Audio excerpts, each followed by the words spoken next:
Where do you think the next great threat to world peace will come from? Iran, perhaps, or Iraq? Maybe a cave somewhere in the Afghan mountains. Well, there are some who believe that China, the newest superpower on the world bloc, is the country to watch. And if they're right, Australia better be ready.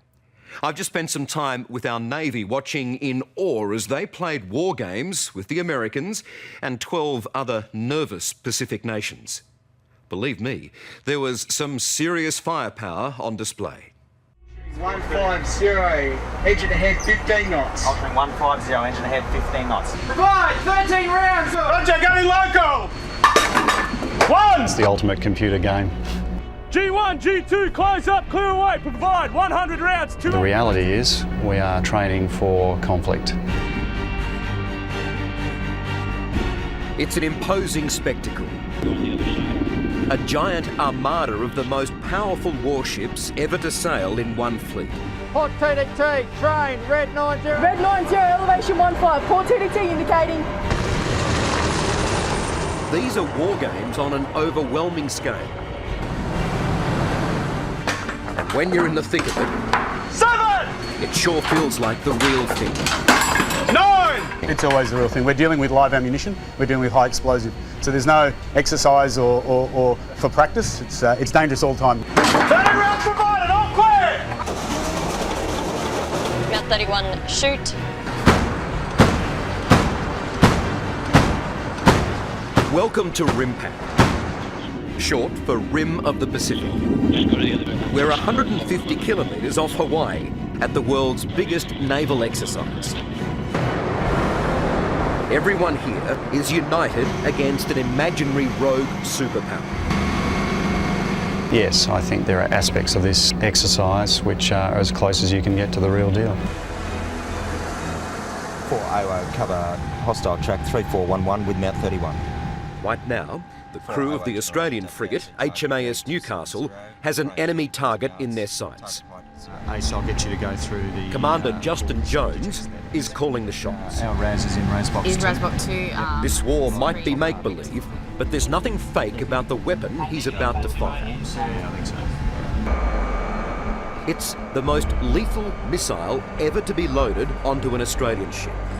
So some details are still classified top secret. We're probably shooting more than 3 times the range that we're used to. So this is a big step forward. Yeah, it is. Yeah. I think sometimes that you thrive off the environment that is in the ops room because it's a war-fighting environment, and that's what we come out to see to do. 5 on target bearing 270, range 109. The finger hovering over the launch button of that rocket-propelled missile belongs to Zoe Mack from Sydney. Assigning gun FC5. She's a 24-year-old leading seaman who's been training for this moment for years. Radar target bearing 272, range 109. The first Australian to fire the state-of-the-art supersonic warhead. Come out to see to fight and win, and the environment is set up, there's adrenaline pumping, everything's sort of heightened, and especially your senses when you're firing a missile. And just with one hit of a button. Yes. Command approved. Mount 31, engage. Mount 31, shoot.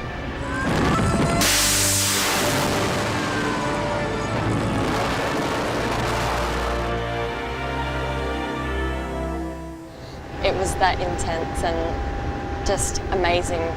Most amazing experience I probably have in my life. Is that the first time you'd fired the missiles? Yes. Right. Yes. I've been waiting to do that pretty much since I joined. And with that press of a button, Zoe has just wiped out an unseen enemy aircraft far beyond the horizon. Minute 30, left limit 185. No one's saying who the enemy is supposed to be, but here's a hint. 1700, copy. The only major Pacific country not participating in this giant exercise is China.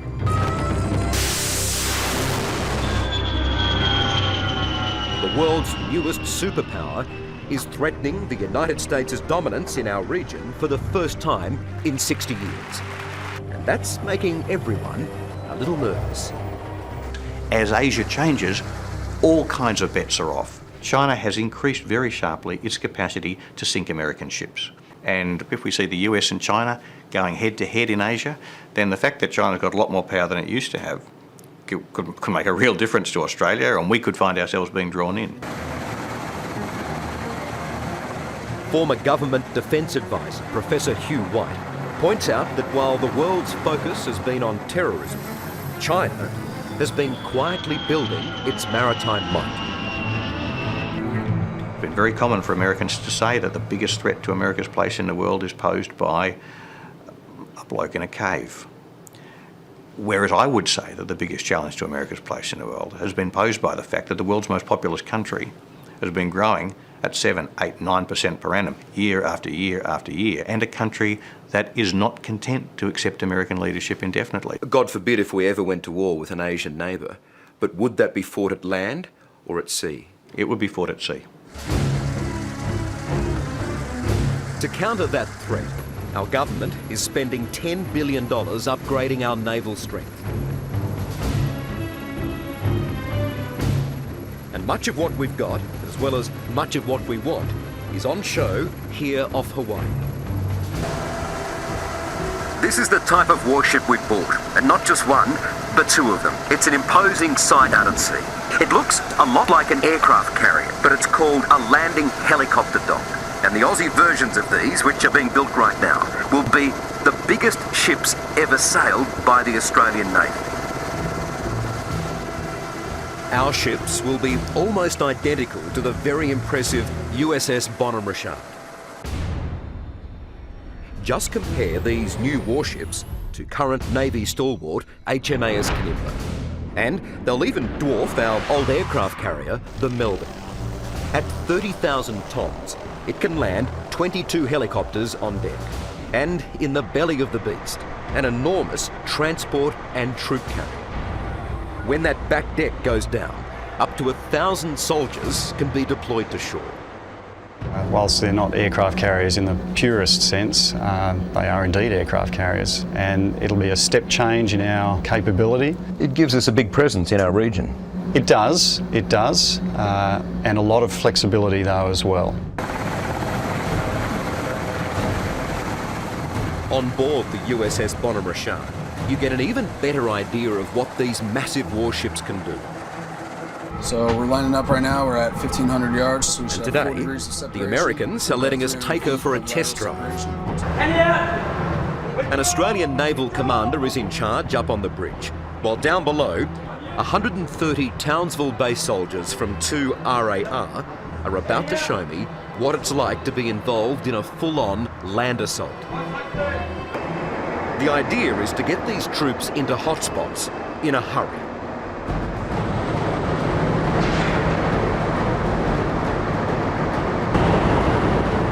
But how these lumps of steel float, let alone power their way to shore, is beyond me. Well, we've hit the ocean at full pace. This is one hell of a ride, believe me. It's incredibly cramped in here and unbelievably hot. And as you can tell, it's very, very noisy. But it's critical training.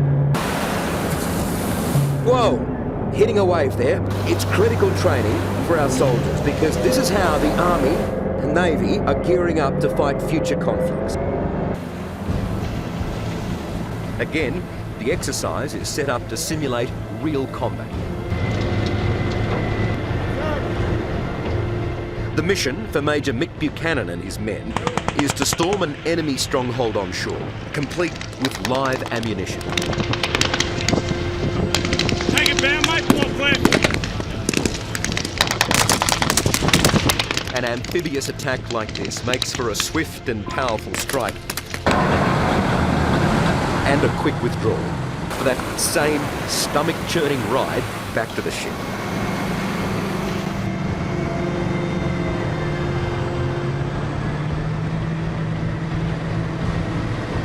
Where can you see this in use around Australia? Where would it be best used? A totally flexible piece of equipment. You know, we could take guys ashore with humanitarian aid. It can take, you know, it's a large vehicle. It could place us for any sort of contingency we face. It can be used to get our guys where we need them at the right time.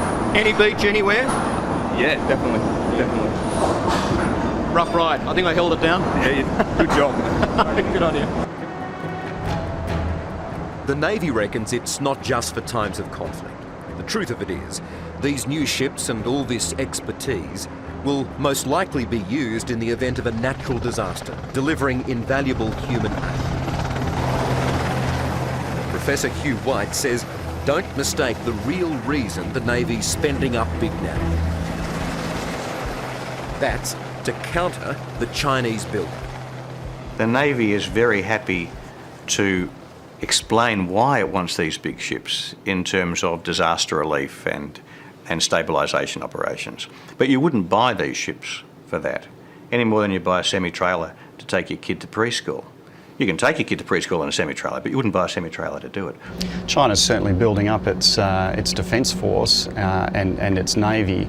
I don't know whether you necessarily draw the long bow between our capability enhancements in the Australian Navy and China. You could just as easily look at the Korean Peninsula right now and raise an eyebrow. Provide 100 rounds, 2 API-2 to the mounts. Whatever the threat is, there's no doubt power in the Pacific is shifting, testing Australia's allegiances. G1 closed up, cleared away, ball clear, 100 rounds, 2 APAT, vote to the mount. Releasing gun FC5. That's the reason Zoe Max got to be razor sharp. Command approved. Mount 31, engage. Mount 31, shoot. At $1 million a go, she won't get too many chances to practice firing these missiles. Mount 31 stood 2. That's why these war games have been so important for Australia and so downright nerve-wracking for Zoe. And my heart was racing.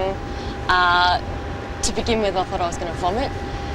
And then when I fired, it was just everything that we'd been drilling, we'd been practicing. But it's that intense, there's that much pressure, you felt like you were going to be ill. I can't even make that up. It was that intense. But I'm sure I made Mum very proud. I bet you did too. Yeah. What did it look like? Like a wing. It was the wing off a bloody aircraft.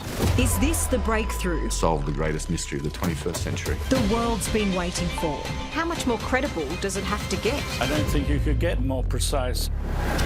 Coming up on 60 Minutes. It just seems to really tear at the fabric of reality that a whole jetliner has just disappeared. New hope after a decade of despair. I don't know if I can wait another 10 years. In the search for MH370. Where the right spot is, if we knew that, we would have searched there. That's next on 60 Minutes.